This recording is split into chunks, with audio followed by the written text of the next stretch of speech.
All right. Brake, you gotta hold the brake down hard. Hold down launch mode. Pull in both paddles off the brake.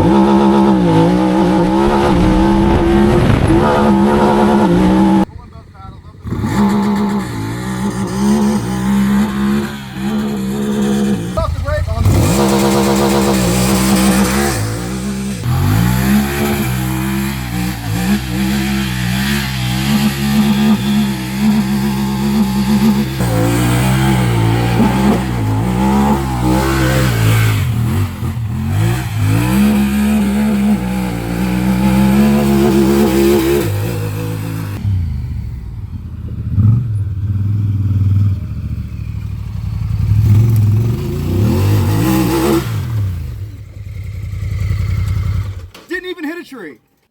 Alright guys, new Talon build. This is the stock run, like the baseline run, all my opinions about the stock Talon, the stock tires. I'm about to throw the entire Vessel Power Sports catalog on it. Everything's coming in today, a bunch of boxes. And the next video will be installing all those parts, and then of course putting it on some Aztecs. But yeah, if you want a review on a stock Talon, here it is. If you want a modded Talon, search my channel for other Talon videos or wait a few weeks. Alright guys, I made another purchase. This is a 2024 Talon X base model.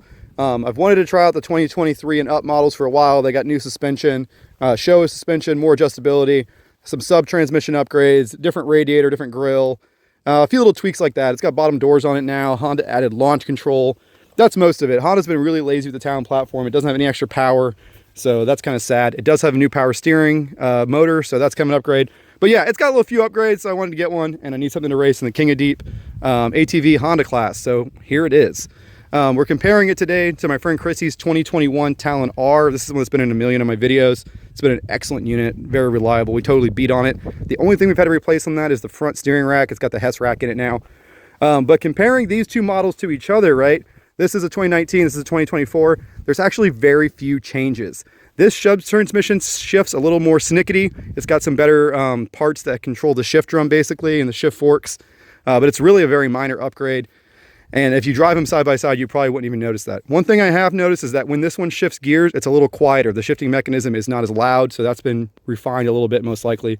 But we just did a drag race, and even though I have launch control, Chrissy was just as fast, because in this sugar sand conditions out here in Suburban, the Aztec mud tires actually hook up better than the OEM tires. And they're so light, it didn't really slow the vehicle down very much. There's some really expensive mods, changing the gearing, which requires changing the tune and all that kind of stuff. But throughout this video, I'll give you a lot of first-person view of me driving it, my opinions on the new suspension. That was the main thing I'm curious about testing. I've never loved the suspension on the Talon, and I was hoping these Showa shocks would have improved it. And yeah, we'll see how that goes. Now, I also previously had a 19 Talon R. I bought that brand new, and I had a 21 Talon X. So I am very familiar with the Talon platform. Most of my friends have Talons. We work on them all the time. And they're really one of the best machines out here for Holopaw with all the water and stuff. The one Achilles heel of the Talon is they're not geared super low. Those 33 Aztec XLs are absolutely the max tire you can run on them without starting to do some really expensive mods, changing the gearing, which requires changing the tune and all that kind of stuff. Shift's really good. This is the quietest shifting Talon I've had. Usually the shifting is very loud, like crack, crack when you shift gears. This thing is pretty silent. The suspension is not great.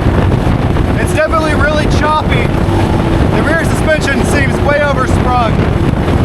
But I will be adjusting the suspension today. I got my screwdriver, so we'll see if we can tune it a little better.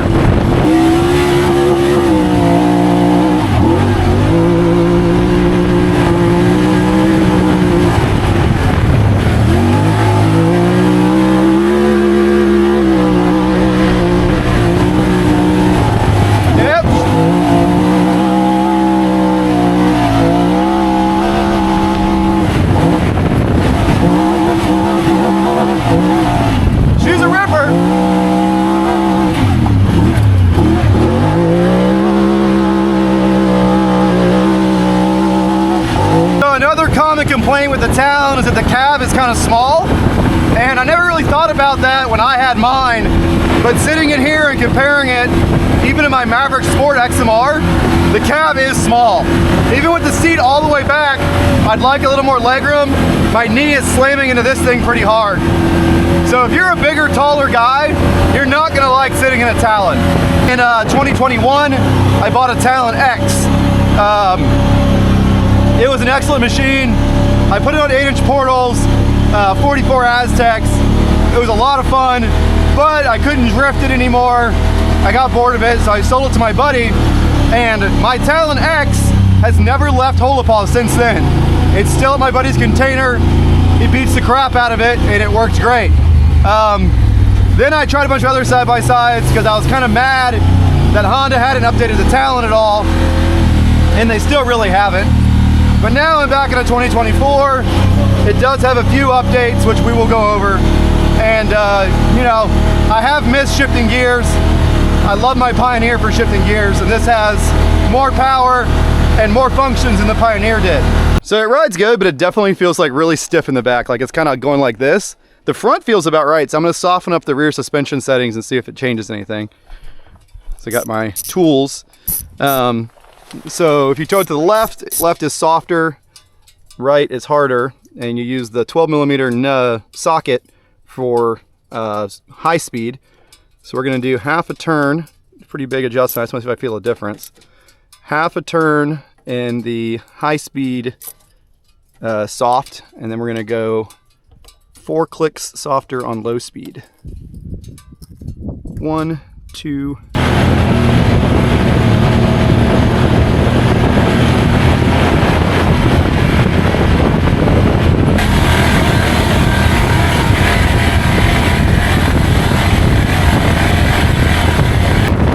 So it still kind of bucks a little bit, but I definitely think the clickers made a difference. It's not as harsh.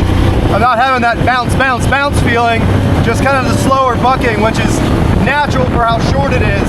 Guys, we've just been cruising all over Holopaw everywhere. Beautiful day, nice and breezy. Warm and breezy here in February in Florida, hard to beat. I keep messing with suspension settings because this thing is really choppy. You're doing a lot of this kind of bouncing. Honestly, my Maverick Sport XMR rides better than this.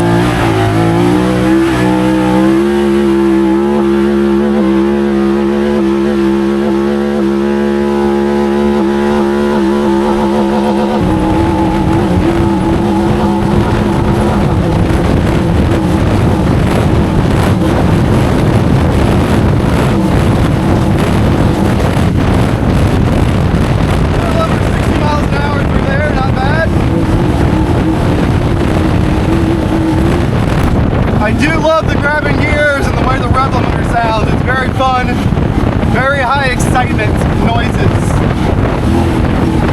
All right, now we're gonna test out some like lower speed crawling type stuff. So we're in low range, manual mode, I4-wheel drive.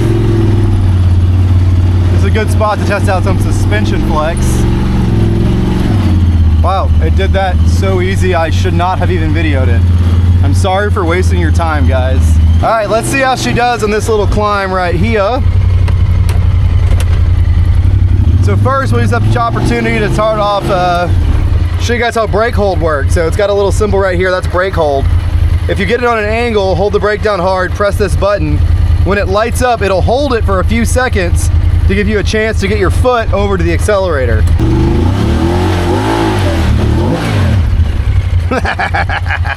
Brake hold. Look, no hands, no feet. And then it's gonna let go and we're gonna roll back. Ah! Actually, it ended up being kind of a bitch because it bolts to the motor like there with that gasket. You can see all the contamination where the water pump failed. The coolant was pretty clean otherwise, so I gotta flush it now. But in order to get to the water pump, you gotta pull off the turbo inlet manifold and you gotta pull off the thermostat housing. It's all kind of buried in there. But of course, you know, it's Japanese, so it wasn't all that hard. But this thing is totally locked up. We got a new one from Japan right there. Throw it on, and then we can get back to our previously scheduled Talon activities. No one on YouTube cares about the Jimmy because you're all uncultured swine, but it is running excellent with this new water pump, and the AC is blowing cold. So we're enjoying that for a minute, taking it a lap around the north end. Turbo's pulling 8,000 RPM, Chrissy!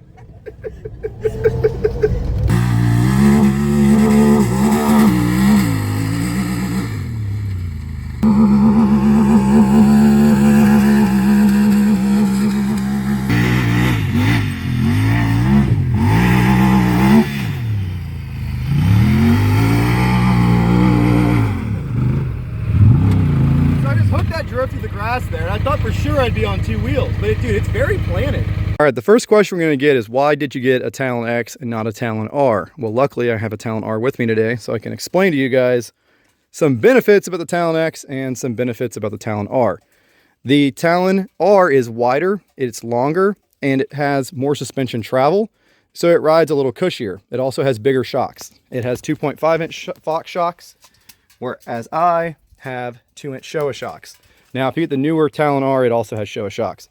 But look how complicated the suspension looks. There's a Talon R, there's a Talon X. So the Talon X is missing a lot of things. So we're going to start with the knuckle. So down here in the knuckle, on the Talon R, you have a ball joint. Your trailing arm does not bolt directly to their bearing carrier. You have a ball joint, and you have a separate knuckle that can move and pivot on its own. The reason they do that is to get some more suspension travel and also to help it ride a little more, flex better in the rocks and stuff. But because it has a ball joint down here, it adds a lot of complexity. Your trailing arm doesn't have a fixed mounting to the knuckle, so it can't control it 100%. You need this link up here, which is this 5th link or 4+ link, whatever Honda wants to call it. That keeps the knuckle from rotating forward and backwards. These two radius rods are about the same as the Talon X, but this whole thing right here is totally extra, and it's because of the ball joint down there. So if you get a Talon X, you can simplify the process. The knuckle bolts directly to the bearing carrier. It's a little more firm. You don't have the ball joint. You don't have the upper link to work around. It's a lot more simple. Also, if you look at the front of my trailing arm, I bolt up with a regular spherical bushing to the frame. The Talon R has this crazy contraption with 2 different sets of bushings in it. And the reason for that is because of the ball joint again. If you didn't have that, the shock would just fold the trailing arm sideways. So you need something to control the trailing arm from twisting. Basically, this is a lot more complicated. If you mud ride, you want to minimize the amount of joints you have and complications. So I like the Talon X, it's a little more simple. Now this does ride better. It probably, in my opinion, it rides only about 10% better, and that's just not worth it for all the extra complication, in my opinion. People are going to argue with me about it, whatever. Now, if you have a Talon X and you want the width and the ground clearance of a Talon R, Tough Customs does make a kit to use Talon R axles to extend your width and rake it back, but it still maintains the simple suspension with just 1 trailing arm and 2 radius rods, kind of like the original Polaris XP Razor. 2 more things I forgot to mention. Because of the trailing arm setup on the R, the trailing arm hangs down kind of far below the knuckle, which does affect your ground clearance, and it means that the trailing arm is at more of an angle. If you look at the X, the trailing arm doesn't hang down below the knuckle, and it's a lot flatter. Another difference is the weight. Because I have less suspension components that are shorter, the axles are shorter, and my shocks are smaller, the Talon X is a good bit lighter than the Talon R. Probably not super significant, but it is something worth noting. So one thing I really like about the Talon is that when you're just trail riding, you can grab a higher gear, lug the motor a little bit, and make it nice and quiet. You have direct control over your RPM, unlike a belt drive. That is such a nice thing about the Talon. Also, it's very efficient. I've only burned 2 bars of fuel. I went all the way from the parking lot to the north end, all the way around to South Beach, and back to the parking lot, and a lot of trails in between, a lot of donuts and drifting, high RPM action, and I barely burned any fuel. This transmission is much more efficient than any belt drive. Thanks for watching, guys. If you have Talon questions, I have a ton of videos from back in 2019 and 2021 with my old Talons, snorkeling them, putting 44s, portals, whatever you want. I probably have a video on the Talon. Search the channel. Also, I'm putting a lot of stuff on the Patreon page about how I snorkeled this one, waterproof the dash, all that kind of stuff. So check out the Patreon page if you want more details. Again, thanks for watching.